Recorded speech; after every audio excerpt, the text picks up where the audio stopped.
Hello guys, come to back my channel किंग्सोलॉजी। आज की इस वीडियो में मैं आपको बताऊंगी रिव्यू ऑफ लिटरेचर के रिव्यू ऑफ लिटरेचर क्या होता है, ये रिसर्च के अंदर कितना इंपॉर्टेंट होता है एंड इसकी जो फर्दर डिवीजन है, इसके पर्पस, इसके करेक्टर्स, ठीक है, एंड बाकी जो फार्मूलेशन है, इसकी लिमिटेशन क्या है, इसका प्रोसीजर क्या है, वो सारा कुछ हम इस वीडियो के अंदर डिस्कस करेंगे। तो वीडियो को स्टार्ट करने से पहले मेरे चैनल को सब्सक्राइब करें। अगर आपको वीडियो अच्छी लगती है तो इसको लाइक करें एंड शेयर करें। तो स्टार्ट करते हैं वीडियो।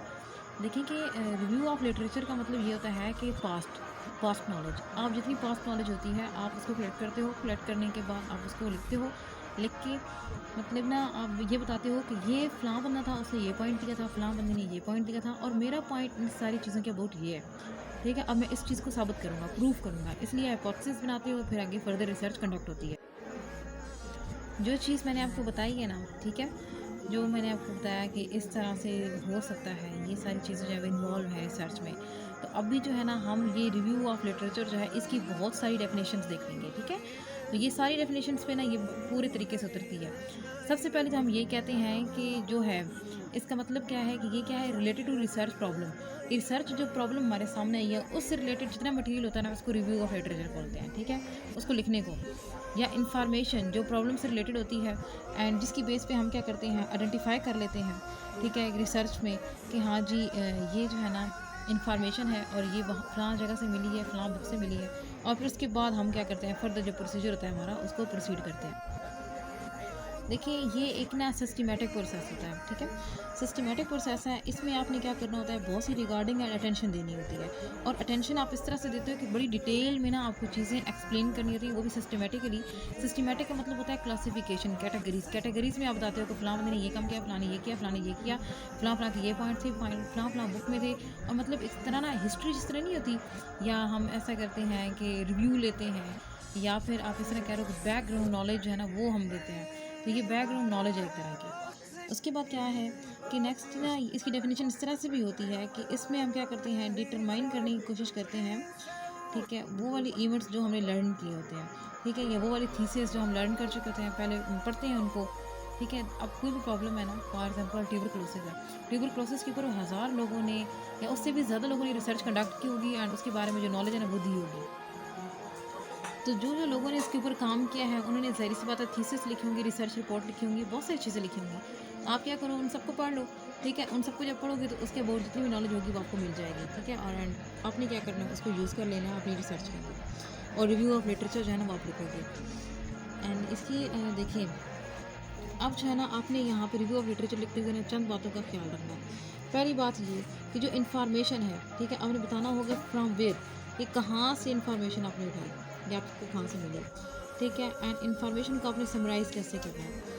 उसके बाद आप उस इन्फॉर्मेशन को यूटिलाइज़ कैसे करोगे, कैसे इस्तेमाल करोगे उसको। तो ये सारे 3 पॉइंट्स जो है ना ये आपको रिव्यू ऑफ लिटरेचर लिखते हुए पता होना चाहिए कि आपने ली कहाँ से, समराइज़ कैसे करेंगे, उसको यूटिलाइज़ कैसे करेंगे। उसके बाद एंड जो विलियम है, विलियम विर्स्मा, अब उसने क्या किया था, उसने बताया था कि जो भी ये रिव्यू ऑफ लिटरेचर होता है ये किस तरह का होता है कि आपको ना इसमें स्पेसिफिकली बड़ी ही लिमिटिंग नॉलेज चाहिए होती है। ठीक है, ज़रूरी नहीं है कि आप जो रिसर्च कंडक्ट करो, एक प्रॉब्लम है उससे रिलेटेड बाकी प्रॉब्लम्स को भी निकालो और पूरा मतलब ना एक वो कहते हैं जंजाल पूरा बना देना। ठीक है, बहुत ही डीपली और बहुत ज़्यादा नॉलेज इकट्ठी करना और उसके बारे में बताना शुरू कर देना, ऐसे नहीं। बल्कि आपको क्या करना पड़ेगा, स्पेसिफिकली आप क्या करोगे, कोई एक जो है ना टॉपिक ले लोगे। ठीक है, उसकी लिमिटिंग जो है ना वो आपके पास होना बहुत ज़रूरी है। उसकी लिमिट रखनी है कि मेरी प्रॉब्लम जो है ना वो इससे ज़्यादा नहीं होनी चाहिए, इससे बड़ी नहीं होनी चाहिए, लिमिटिंग एरिया होना चाहिए। फिर आपने क्या करना है, आइडेंटिफाई कर लेना है प्रॉब्लम को, और उसके बाद आपने बनाने होते हैं हाइपोथेसिस। हाइपोथेसिस जो है ना वो वाली आप ये कह लो स्टेटमेंट्स होती हैं जिनके ऊपर आप अपनी रिसर्च को बेस करते हो और फिर आगे से रिसर्च कंडक्ट करते हो। इसमें जो रिसर्चर होता है उसको चाहिए कि वो, जो रिसर्चर है उसको पहले से ऑलरेडी बताना होगा उन लोगों को जहाँ पे जाके उसने रिसर्च कंडक्ट करनी है। ठीक है, उस एरिया के लोगों को सबसे पहले उनको इन्फॉर्म करना होगा, देन उनसे इन्फॉर्मेशन कलेक्ट करनी होगी। और रिसर्चर को चाहिए कि वो डिज़ाइन और जो मेथड्स हैं, ठीक है, या प्रोसीजर्स वो इस तरह के अपनाए कि उसमें किसी को कोई नुकसान ना हो और उसकी इन्फॉर्मेशन भी कलेक्ट हो जाए, उसका काम भी हो जाए। एंड यहाँ पे क्या किया जाता है कि बहुत सारी जो सजेशंस हैं ना, ठीक है, वो दी जाती हैं ताकि क्या हो जाए, मॉडिफिकेशन आए रिसर्च के अंदर, और जो एरर्स हैं, ठीक है, जो गलतियां हैं वो अवॉइड की जा सके। अब यहाँ पे देखिए कि इम्पोर्टेंट नेक्स्ट क्या है कि यहाँ पे पॉसिबल गैप्स देखे जाते हैं रिसर्च में कि कहाँ पे ना गैप आ रहा है, कहाँ पे कौन सी इन्फॉर्मेशन जो है वो छूट गई है। अब देखिए जब रिसर्च पे ये जो है ना लिखते हैं, रिव्यू ऑफ लिटरेचर लिखते हैं, ठीक है, तो ये इसलिए ज़रूरी होता है। जब हम ये नॉलेज लेते हैं तो हमें पता लगता है कि जो मतलब पहले लोगों ने बातें की हैं या उन्होंने जो काम किया उसमें उनका ना जो है बैक ड्रॉप क्या है। जो रिसर्चर है उसको पहले से ऑलरेडी बताना होगा उन लोगों को जहाँ पे जाके उसने रिसर्च कंडक्ट करनी है, ठीक है। उस एरिया के लोगों को सबसे पहले उनको इन्फॉर्म करना होगा, देन उनसे इन्फॉर्मेशन कलेक्ट करनी होगी।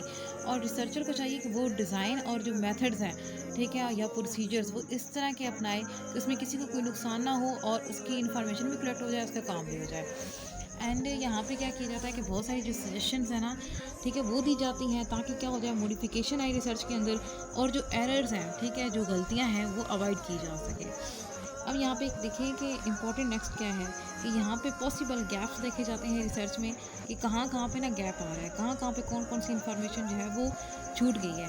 अब देखिए जब रिसर्च पे ये जो है ना लिखते हैं, रिव्यू ऑफ लिटरेचर लिखते हैं, ठीक है, तो ये इसलिए ज़रूरी होता है। जब हम ये नॉलेज लेते हैं तो हमें पता लगता है कि जो मतलब पहले लोगों ने बातें की हैं या उन्होंने जो काम किया उसमें उनका ना जो है बैक ड्रॉप क्या है।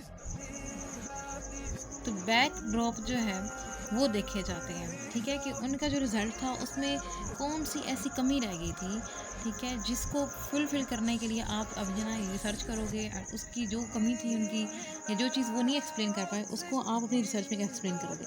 लेकिन वही जो है ना रिव्यू ऑफ लिटरेचर, इसमें आपने पुरानी बातें सारी लिखनी होती हैं कि फ़लाँ बंदे ने ये काम किया था। एंड इसमें क्या होगा, बहुत सारे पर्पस हो सकते हैं और बड़े एसेंशियल पर्पस हो सकते हैं। जब आप उनके काम को स्टडी करोगे ना तो आपको बड़े पॉइंट्स मिलेंगे, आपको बड़े मेथड्स मिलेंगे, आपको बड़े ना डिज़ाइन आपके ज़हन में आएंगे कि अच्छा फ़लाँ ने ऐसे काम किया था, अच्छा उसने इस तरह इन्फॉर्मेशन कलेक्ट की थी, अगर मैं इस तरीके को थोड़ा सा और मॉडिफाई करूँ तो मैं अच्छा इस तरह से काम कर पाऊँगी। तो ये चीज़ जो है ना ये बड़ी हेल्पफुल होती है, ठीक है, किसी भी रिसर्चर के लिए। इस वजह से हम कहते हैं कि ओवरऑल जो रिव्यू ऑफ लिटरेचर है ना ये बड़ा ही इंपॉर्टेंट है। अब जो है हाइपोथेसिस उनको बनाने में इसकी बड़ी ना हेल्प होगी। देखिए ये क्या करेगा कि ये नेचर में जो प्रॉब्लम आती है ना, ठीक है, देखिए जो नेचर है ना, नेचर में जब भी कोई प्रॉब्लम जो है अराइज होती है, जैसे कि कोरोना, ठीक है, अब कोरोना नेचर की तरफ से था एंड वो इस तरह से स्प्रेड हुआ कि पूरी दुनिया को उसने हिला के रखा है। एक दफ़ा उसने बताया कि मैं हूँ कुछ, हालांकि वो तो नज़र भी नहीं आता था, ठीक है। इस तरह से ना जो प्रॉब्लम होती है उसको क्या किया जाता है, डेवलप किया जाता है, उस प्रॉब्लम के बारे में जो है ना इस्टेब्लिश की जाती है, उसकी पूरी हिस्ट्री बनाई जाती है, ठीक है। आपने सिंपल करना क्या होगा, जो आपकी प्रॉब्लम होगी उसकी एक स्टेटमेंट बनाना जो है ना उसको हम कहते हैं हाइपोथेसिस बना रहे हैं। तो आपको हाइपोथेसिस बनाने में जो है वो रिव्यू ऑफ लिटरेचर बड़ी हेल्प करेगा। एंड इसके साथ आपको क्या होगी, जो लॉजिक आएगी ना, ठीक है, आप उसको इजीली इन्वेस्टिगेट कर पाओगे। आपको डायरेक्शन मिल जाएगी कि डेटा हमने किस वे में गैदर करना है और कौन से प्रोसीजर से गैदर करना है। एंड इस तरह आपकी जो आउटकम होगी या आइडियाज़ वगैरह होंगे वो बड़े फिट रहेंगे और आप सारा अपना काम जो है ना वो कर लोगे। अब इसकी जो है ना लिमिटेशंस भी हम देखेंगे कि रिव्यू ऑफ लिटरेचर लिखने की कुछ ना लिमिटेशंस भी होती हैं। इसमें क्या होगा, जब आप रिसर्च लिखोगे ना तो आपने इसमें उसकी लिमिटेशन लिखनी है एंड डीलिमिटेशन लिखनी होगी, ठीक है, कि ये कहाँ पे ना ये रिसर्च रुकी थी या इससे आगे आपने कहाँ से वर्क स्टार्ट किया, किस तरह से आप इस रिसर्च को कंडक्ट करोगे और उसमें कौन कौन से पॉइंट क्लियर करोगे। आप ये बताओगे कि आपने जब डेटा को इंटरप्रेट किया है, उसको जब सेट किया है, उसको जब आपने जो है ना आप ये समझ लो उसको एनालाइज किया है, तो उस वक्त आपको कितना जो है ना सक्सेसफुल हुए हैं, कितनी आपको नॉलेज वहाँ से मिली है, कितनी अवेयरनेस मिली है, कितनी पोटेंशियल मिली है काम करने की, कितना लार्ज सैंपल था और प्रैक्टिकल वर्क उसमें किस तरह से मुश्किल था या कितना आपको टाइम लगा या कितने रिसोर्सेज लगे। ये सारी चीज़ें जो है ना ये बड़ी इंपॉर्टेंट होती हैं, ठीक है। तो देखिए दोबारा से आप जो है ना इसका रिव्यू ले लो, लेकिन उससे अब हम स्टडी का जो है ना प्रोसीजर लिखेंगे कि किस तरह से आप किसी भी कोई भी स्टडी जो कंडक्ट कर रहे हैं या जो आप रिसर्च कंडक्ट कर रहे हो, कोई चीज़ आप स्टडी कर रहे हो, कोई इन्फॉर्मेशन ले रहे हो, तो वो किस तरह से आप करोगे। सबसे पहले तो आपने सैम्पलिंग जो है ना वो करनी होगी, ठीक है। सैम्पलिंग को बड़े अच्छे तरीके से डिस्क्राइब करना होगा, उसके बारे में बताना होगा, उसकी नेचर क्या है, उसका डिज़ाइन क्या है, ये सारा कुछ उसके प्रोसीजर्स वगैरह आपको बड़े अच्छे से क्लियर हो। जब आपको ये चीज़ें क्लियर होंगी देन जाके आप जो है ना कोई स्टडी वो ईज़िली कर पाओगे। एंड आपको यहाँ पे जितनी भी ट्रीटमेंट्स आप जो लगाएंगे, ठीक है, जो कंडीशंस लगाएंगे या फिर आपने जितनी भी चीज़ें ऑब्जर्व करनी है उनको आपने क्या करना होगा, आपने खुद करना होगा। आप किसी और की ज़मीन नहीं लगा सकते, उससे क्या होगा कि उसमें गलतियाँ आ सकती हैं, इसलिए आप सारा काम आप खुद करेंगे। एंड इधर जो है जितने भी जो इंस्ट्रूमेंट आप यूज़ करोगे वो बड़े ही ना फिट होने चाहिए। एंड आपको ना ये बड़ा इंपॉर्टेंट क्वेश्चन आएगा आपके सामने कि किस तरह के इंस्ट्रूमेंट यूज़ करें। साथ में आपको डिस्क्रिप्शन देनी होगी नेचर में, कि नेचर में वो किस तरह से है, या एंड साथ में इस तरह से बताना होगा कि नेचर में वो डाटा जो है किस तरह से है, या मतलब नेचर में उसकी क्या वैल्यू है। तो ये सारे पॉइंट्स आपको क्लियर होने चाहिए। फिर आप क्या करेंगे, डाटा एनालाइज करेंगे। डाटा एनालाइज करने की जो है ना आपकी मतलब ये है कि आपने उसको ना सारा का सारा डिस्क्राइब करना है, उसकी एक्सप्लेनेशन वगैरह देनी होंगी, उसकी सिग्निफिकेंस बतानी होगी, उसकी इंपॉर्टेंस, और ये सारा कुछ जो उसकी प्रोसीजर वगैरह है ये सारा आपको बताना होगा वहाँ पे। ठीक है, जितना भी आपने डाटा एनालाइज किया वो किस तरह का था, क्यों था, मतलब डिटेल में ना आपने बताना होता है, लिखना होता है उसको। और यहाँ पे हम जो है ना इसकी कुछ डेफिनेशंस देखते हैं रेफरेंस की। तो देखिए जितनी भी टर्म्स यूज़ हो रही है रिसर्च के अंदर, ठीक है, उनको आपने बड़े अच्छे तरीके से मेंशन करना होगा। जो टर्म्स यूज़ की है ना लोगों ने, उन सबको आप मेंशन करोगे और बताओगे कि ये फलां बंदे ने टर्म जो है ना यूज़ की थी, उसका आप अपने रिव्यू ऑफ लिटरेचर में लिखोगे। साथ में आपको जो है ना मतलब जो फेमिलियर चीज़ें होंगी वो भी लिखनी होंगी कि मेरी जो रिसर्च की फलां फलां चीज़ें जो हैं वो उस रिसर्च से मिलती हैं। और इसी तरह से ना आप जो, तो आपके लिए जो है ना बिब्लियोग्राफी वो भी बहुत इंपॉर्टेंट है, वो भी आपने देखनी है। एंड उसके बारे में भी सारा कुछ आपने लिखना होगा। तो ये जो है ना ये सारा था रिव्यू ऑफ लिटरेचर। एंड इसके बारे में मैं अभी जो फर्दर है ना वो बताऊंगी। ये तो मैंने आपको बेसिक्स बताई हैं, ठीक है, बाकी जिसका स्पेसिफिक टॉपिक है वो बताऊंगी। देखिए अभी हम पहले इसका रिव्यू ले लेते हैं। सबसे पहले देखिए रिव्यू ऑफ लिटरेचर, रिव्यू का मतलब क्या होता है कि जो आपने चीज़ पढ़ी है ना पूरी, उस पूरी को नहीं लिखना बल्कि उसके मेन पॉइंट्स होंगे ना उनको लिखना होगा। ठीक है, ये रिव्यू हो गया। लिटरेचर मतलब ये कि जो पीछे हो चुका है, ठीक है, जो हिस्ट्री है, जो मतलब उसके ना बैकग्राउंड पे जो चीज़ें थी या जिस तरह लोगों ने काम किया था, जो बुक्स में है या जो शाया हो चुका है या इंटरनेट पे जो अवेलेबल है, सेकेंडरी डाटा जो है उसमें से आपने लिखना होता है। तो ये आपकी जो भी आपकी रिसर्च प्रॉब्लम होती है उसके अबाउट होता है। यहाँ पे इससे आपको ना बहुत सारी मदद मिलती है। ठीक है, आपकी हेल्प इस तरह से हो जाती है कि आपको पता लग जाता है कि आपने रिसर्च किस तरह कंडक्ट करनी है, किस तरह उसका डिज़ाइन बनाएंगे। ठीक है, आपको काफ़ी सारे ना आइडियाज़ मिल जाते हैं उनका। एंड साथ में देखें कि जब हमारी ना प्रॉब्लम की हमें थोड़ा बहुत उसमें जो भी हमारी प्रॉब्लम है रिसर्च, ठीक है, उसके अबाउट हमें काफ़ी सारी नॉलेज वहाँ से मिलेगी। अब हमको डिज़ाइन, प्रोसीजर सारा कुछ मिलेगा और हमें ये पता लग जाएगा कि हमने किस तरह से प्रॉब्लम अपनी ढूँढनी है, उस प्रॉब्लम को सॉल्यूशन कैसे ढूँढेंगे, उसको समराइज़ कैसे करेंगे, उसको यूटिलाइज़ कैसे करेंगे, इन्फॉर्मेशन कहाँ से मिलेगी हमें, ये सारा कुछ जो है ना ये हमें वहाँ से पता लगता है। एंड हमें जब रिसर्च कंडक्ट करनी होती है तो हम किस तरह से लोगों को पहले इन्फॉर्म करेंगे। एंड देखिए जब आप किसी का पॉइंट उठा के अपनी रिसर्च के अंदर लिखोगे ना तो पहले इस बंदे को इन्फॉर्म करना होगा कि मैं तुम्हारा ये काम लिखने लगा हूँ, तो मुझे इजाज़त है आपको वहाँ से लेना का, अदरवाइज़ कॉपीराइट आएगा। ठीक है, और वो आपकी रिसर्च जो है ना वो गलत साबित हो जाएगी। तो ये बड़ी एसेंशियल चीज़ें होती हैं, इससे आपकी रिसर्च जो होती है ना वो मतलब बहुत उसको अफेक्ट होता है। इससे क्या होता है कि आपको जो हाइपोथेसिस की फार्मूलेशन है ना उसमें बड़ी हेल्प हो जाती है। ठीक है, आप हाइपोथेसिस बनाने में आपको ईजीनेस हो जाती है। और देखें कि यहाँ पे ना आपको लिमिटेशन भी पता लग जाती है, डीलिमिटेशन भी। जब आप किसी का काम पढ़ते हो, जब आप उसके अंदर डाटा जो होता है वो इसको इंटरप्रेट करते हो, उसको देखते हो, पढ़ते हो, तो फिर आपको ना वहाँ पे उसकी कुछ कुछ गलतियाँ नज़र आना शुरू हो जाती हैं। ठीक है, तो आप कहते हैं कि नहीं यहाँ पे इसने गलत कर दिया था, मैं ऐसे करूँगा तो मेरे ऐसे ठीक हो जाएगा, ये वो, ये सारी चीज़ें जो है ना ये आपको बड़ी ईजिली वहाँ पे पता लग जाती हैं। एंड उसके बाद देखें कि जो स्टडी का प्रोसीजर होगा वो किस तरह से होगा। तो ये भी हमें रिव्यू ऑफ लिटरेचर से ना अंदाज़ा हो जाता है इसका, कि किस तरह से हमने जो है वो स्टडी करनी है, किस तरह से हमने ट्रीटमेंट जो है वो करने होंगे। ठीक है, कौन कौन से इंस्ट्रूमेंट यूज़ करने होंगे, किस तरह डिस्क्रिप्शन देनी होगी, और जो है ना डाटा जो हमें मिल रहा है, ठीक है, वो सारा जो है वो कितने लेवल का है, कितना अच्छा है, उसको हम किस तरह से जो है ना वो यूज़ कर सकते हैं। एंड साथ में देखिए कि आपको डाटा जो है ना एनालाइज़ करने में बड़ी मतलब आसानी हो जाती है। आपको उसकी सिग्निफिकेंस, उसका प्रोसीजर, उसकी सारी चीज़ें बड़ी इजीली पता लग जाती हैं। एंड जो टर्म आप यूज़ करते हैं, ठीक है, और जो टर्म्स आपने मतलब देखा है कि पहले एंड लास्ट में आपको क्या करना होगा, वो सारी की सारी जो टर्म्स हैं ना वो यूज़ करनी होंगी। ठीक है, और उन टर्म्स को जब यूज़ करोगे तो फिर उनको मेंशन करोगे क्लियरली कि ये फ़लाँ बंदे ने फ़लाँ बुक में फ़लाँ जगह पे लिखी है, उसका पेज नंबर, ये मतलब सारे रेफरेंस वगैरह आपको देने होंगे। रिव्यू ऑफ लिटरेचर हो या लिटरेचर रिव्यू हो, दोनों एक ही बात है।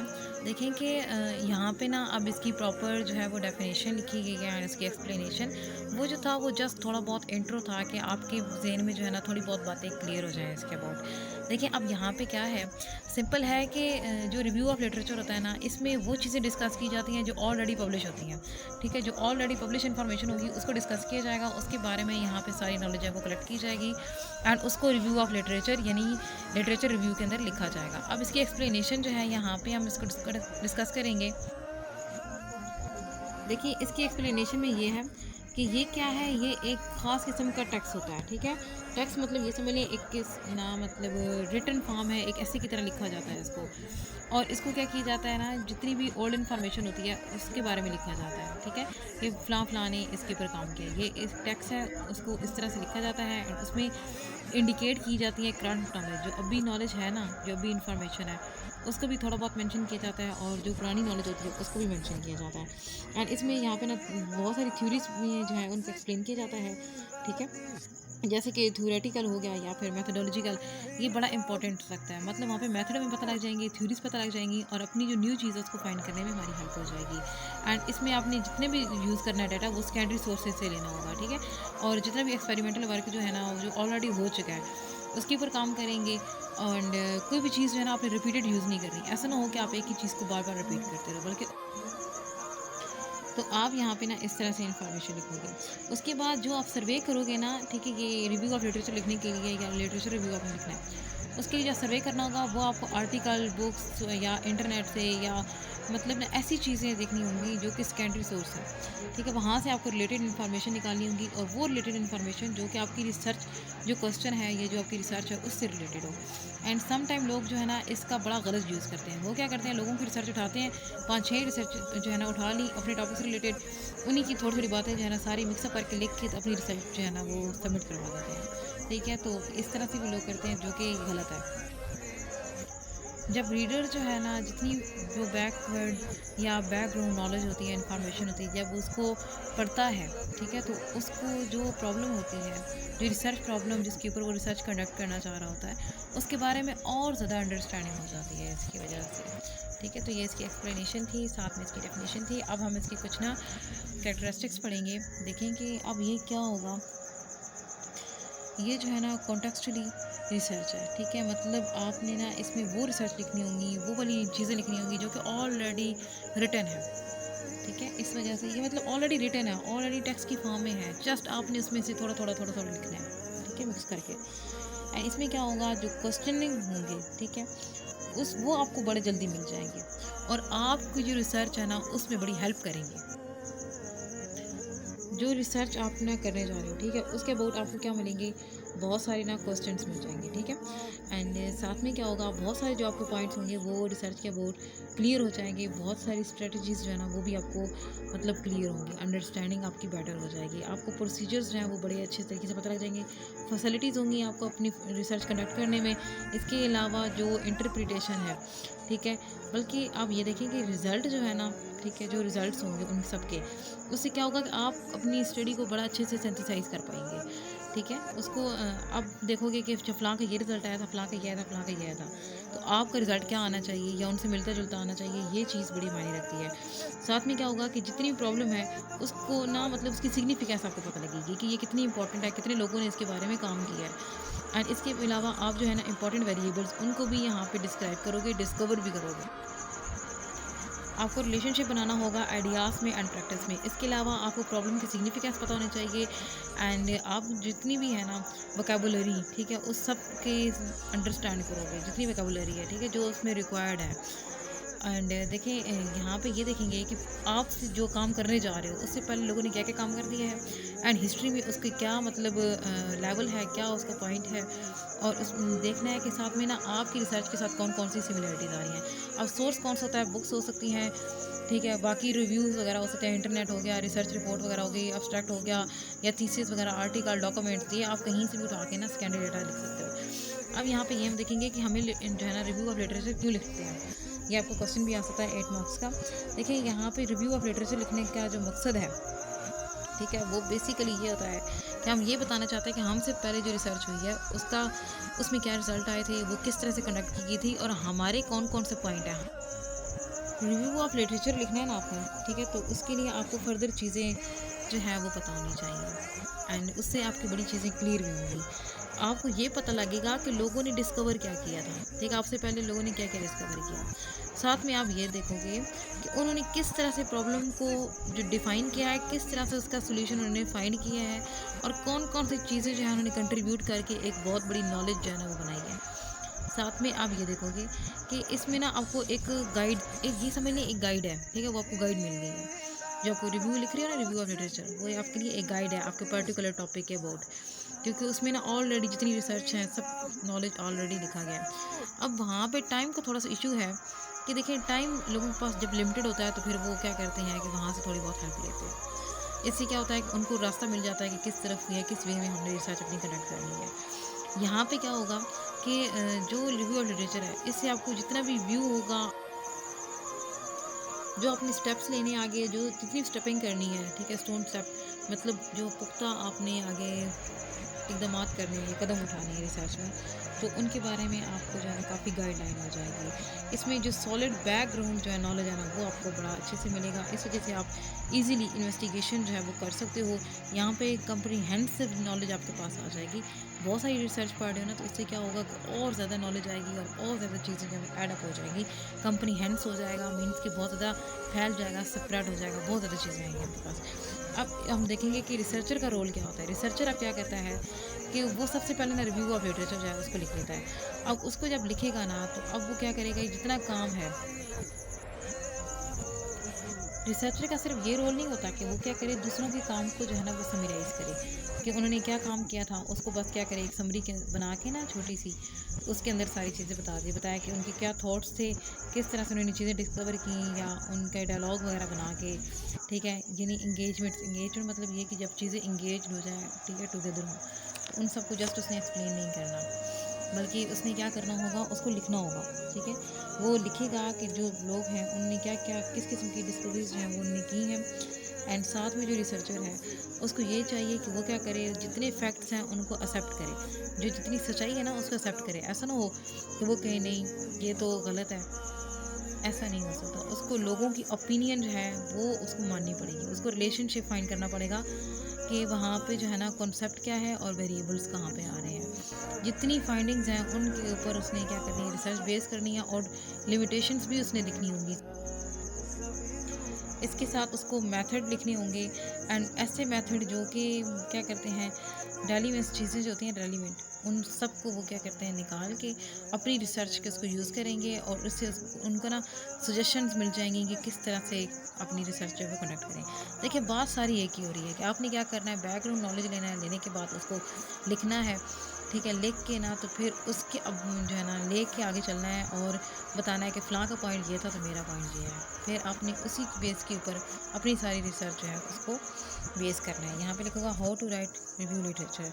अब इसको लिखेंगे कैसे, सबसे पहले आपको क्या करना पड़ेगा, एक पैटर्न बनाना पड़ेगा, ठीक है, एक ऑर्गेनाइजेशन बनानी पड़ेगी।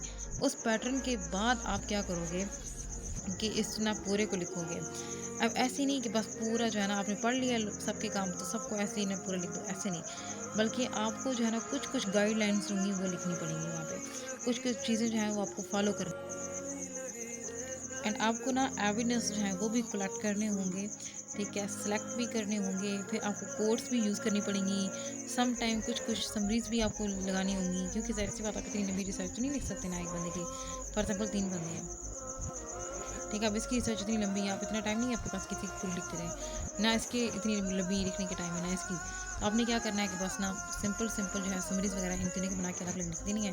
बाकी आपको थोड़ी गाइडलाइन लिखनी है, एविडेंस वगैरह लिखनी है, पैटर्न्स लिखने हैं कि किस तरह से उन्होंने काम किया, उनके रिजल्ट किस तरह आए थे। तो मैं अब रिसर्च कंडक्ट करूँगा तो देखूँगा कि मेरा रिजल्ट क्या आता है, ये क्या मेरा हाइपोथेसिस है। तो ये जो है ना ये सारा रिव्यू ऑफ लिटरेचर है, इसका हम एक दफ़ा रिव्यू लेते हैं। देखिए रिव्यू में सबसे पहले आपने इसकी डेफिनेशन देखी है, उसके बाद एक्सप्लेनेशन देखी है कि वो किस तरह से काम करता है, किस तरह से हमारे ना मतलब काम का होता है। फिर उसकी कैरेक्टर्स कौन कौन से होने चाहिए, साथ में वो किस किस सोर्स से में मिल जाएगा एंड आप जो है उसको लिखोगे कैसे, ठीक है। और आप ये बताओगे कि एक रिसर्चर का क्या रोल होता है कि जब वो रिव्यू ऑफ लिटरेचर लिखता है एंड रिव्यू ऑफ लिटरेचर जब लिखेंगे तो आपने किन बातों का ध्यान रखना होगा। तो ये सारा कुछ जो है ना, ये आज का लेक्चर था। होपफुली आपको पसंद आया होगा। वैसे ये चीज़ें जो है ना बड़ी सिंपल है। जितनी चीज़ सिंपल होती है ना, उतनी वो मिक्स होती है। आपने इस चीज़ में कंफ्यूज नहीं होना।